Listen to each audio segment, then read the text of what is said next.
Merci d'être à l'écoute. Alors, on a Daniel Brisson qui est en studio, qui est le chef candidat à la mairie pour l'Alliance citoyenne de Québec. De Québec, ouais. Puis, bonjour, comment allez-vous, mon cher?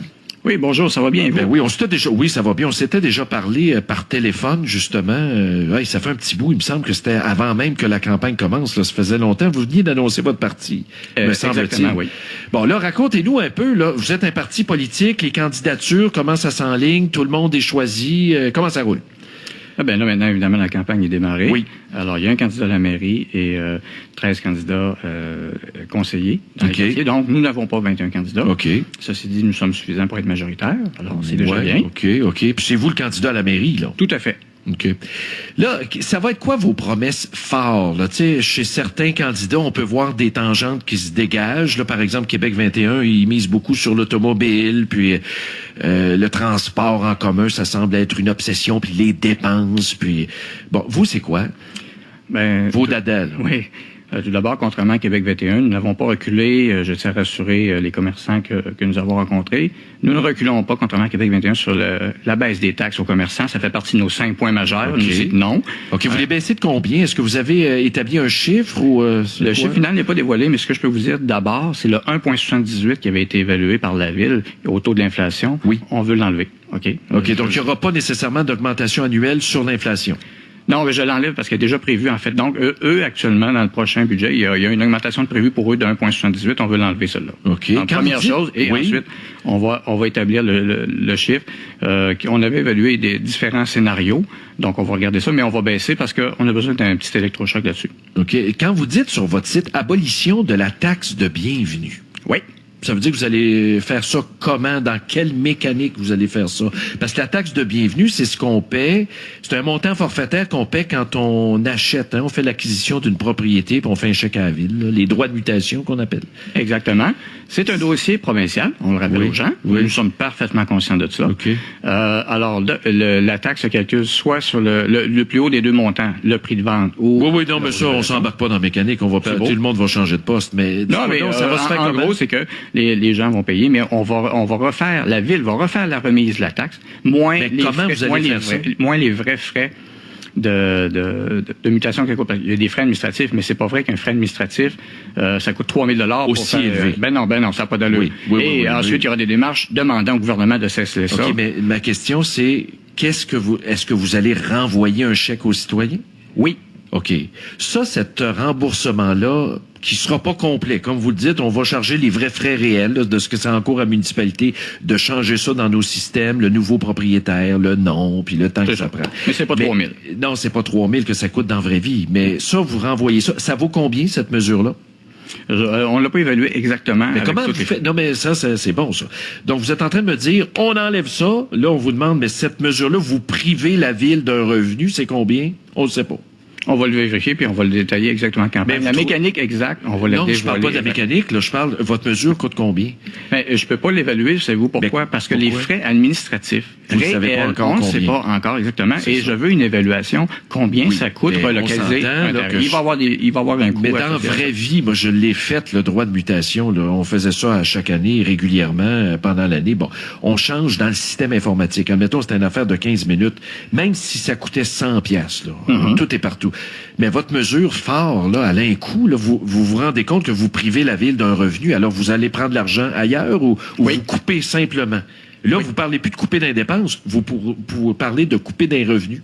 Oui, mais relié à ça, dans notre programme, nous parlons aussi de réduire les dépenses.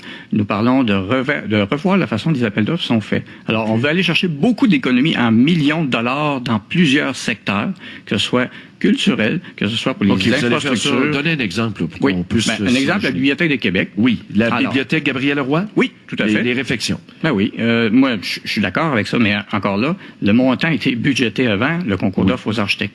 Pourquoi?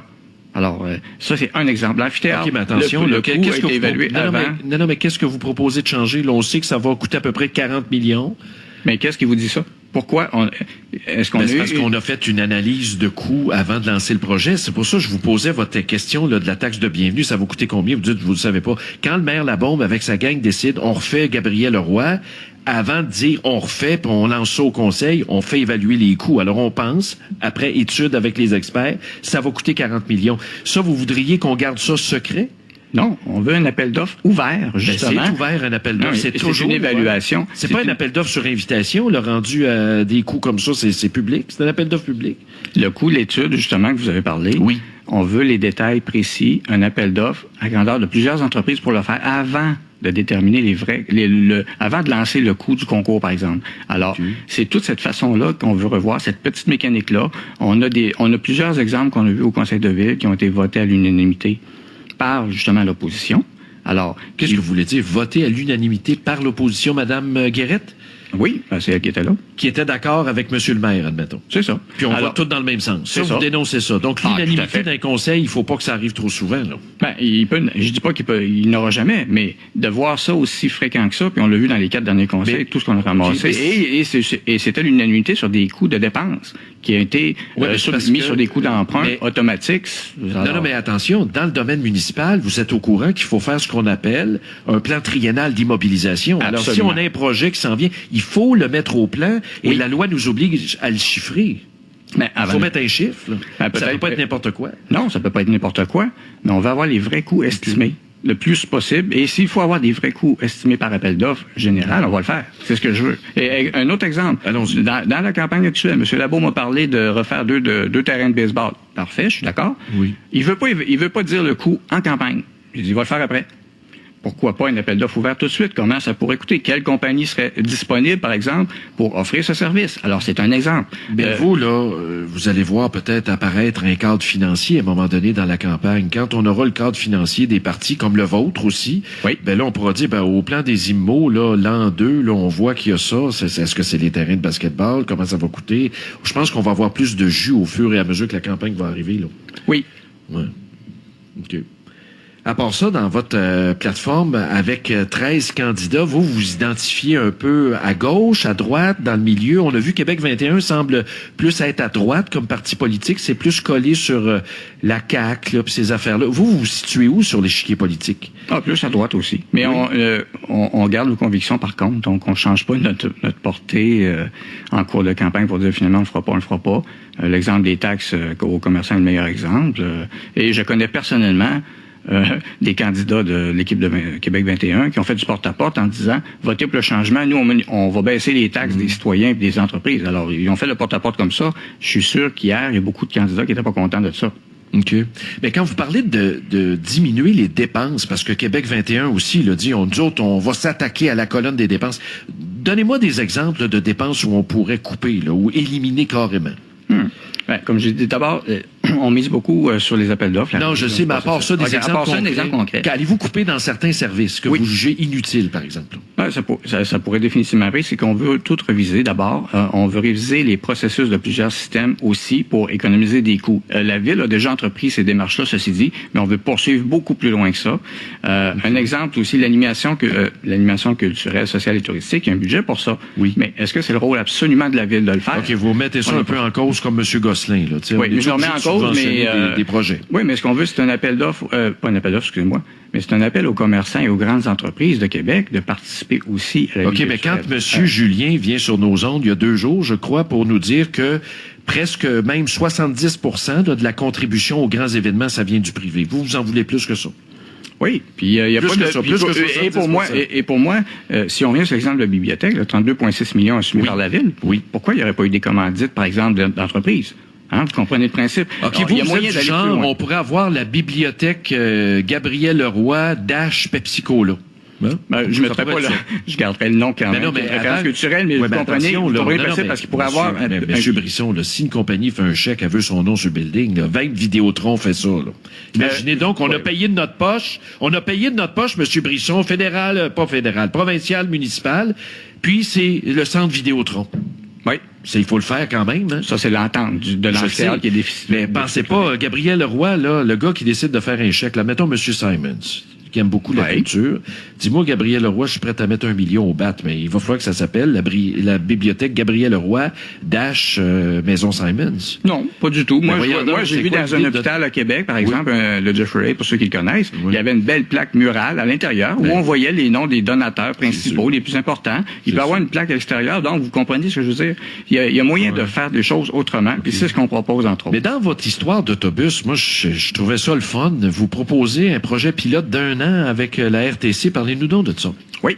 C'est un projet pilote, comme on parlait de PTI tantôt, plan triennal d'immobilisation. Il y a eu 285 millions réservés au RTC. Alors, et il y a des fonds du gouvernement provincial, fédéral. Il y a toutes sortes de fonds qui arrivent de partout. Donc, il y a des masses d'argent colossales engagées au RTC. Et oui, nous proposons carrément un projet pilote d'1 an, la gratuité totale sur le réseau. Tous les réseaux. Tout le réseau. Tous les circuits. Oui. Pourquoi qu'on fait ça? C'est qu'on veut maximiser. On veut donner la chance au RTC de maximiser au potentiel tout ce qu'ils peuvent aller chercher de réseau. C'est clair. Et d'offres et de services. Mais non, mais dès que tu offres quelque chose de gratuit, il y a un effet, l'effet qu'on appelle des cheap. Là. Hey, c'est gratis, on va y aller. Mais l'idée, on va voir après 1 an, justement, c'est la meilleure étude qu'on pourra pas faire sur le terrain live. C'est clair. OK, ça, là, ça va coûter combien? Cette mesure est évaluée, je crois, c'était de mémoire 60 millions environ. 60 millions donnés la gratuité à tout le monde dans l'année. Alors, à la page 13 du budget du RTC 2017, on finance ça comment? On met ça comment? Vous allez casquer ça comment, ce 60 millions-là? C'est pour ça que dans notre programme, si vous voyez en dessous, on parlait du fonds vert. Alors, je parlais de le RTC qui est le fonds vert, ben oui. Le fonds vert ne sert pas à financer des dépenses de fonctionnement, monsieur. C'est une évaluation, même nous... Non, c'est pas une évaluation, c'est les critères du programme. C'est un projet vert, comme on parle. C'est vert. Il y a bien des affaires qui sont vertes. Exactement. Et je tiens à rappeler que autant les automobilistes que les contribuables ont contribué justement au fonds vert de toutes sortes de façons. OK. Et oui, mais quand même, là, admettons, là, vous êtes maire demain matin. Là, tiens, hey, Joseph, envoie donc ça au fonds vert. Là, Joseph, qui a été élu candidat, là, chez vous, il a envoyé ça au fonds vert, puis là, il y a un fonctionnaire en 2 paravents gris, là, un peu gris, qui va vous dire, monsieur, ça se qualifie pas, on finance pas les dépenses de fonctionnement. Ah, ça sonne c'est de l'immobilisation, c'est des changements technologiques, des affaires de même, le fonds vert. Alors, vous allez le financer comment? Admettons, vous avez une réponse, c'est non. Une réponse, c'est non, c'est que le RTC devra continuer à même le budget qu'il a. C'est notre défi. Je sais, mais là, il va falloir qu'il le finance. Il va l'emprunter. On va emprunter pour faire de l'épicerie. Non, pas nécessairement, parce que le budget, là, actuellement, il y a une enveloppe qui est donnée. Est-ce que tout l'argent va être dépensé exactement pour améliorer l'offre de service totale? Donc, ça sera casqué par la RTC éventuellement. S'il n'y a pas de programme, on assume la dépense. On va assumer les dépenses, mais c'est le risque qu'on a, mais c'est un risque, ceci dit, ça va au-delà de ça, parce qu'on est pour la déréglementation du transport et on est pour on est encore favorable au privé pour les dessertes que la RTC n'arrivera pas à produire non plus. Donc, c'est un gros challenge. Avant d'engager des milliards, j'aime mieux y aller sur cet aspect-là pour maximiser au potentiel. Les petits pas. Là, M. Brisson, ça a été bien le fun, tu sais, puis c'est corsé, on aime ça. Moi, je fais des entrevues un peu à la devoir, là, tu sais, pas de complaisance, puis on va au bout, au pied du mur. Là, vous allez revenir, là. Je vous laisse aller avec votre gang, mais il faut que vous reveniez en studio. J'espère bien. On n'a pas eu le temps votre invitation. Ça va nous faire plaisir. Merci beaucoup, parce qu'on n'a pas eu le temps de tout voir, là, les aspects. Merci d'être venu. C'était Daniel Brisson, qui est le chef, donc candidat à la mairie pour l'Alliance citoyenne de Québec.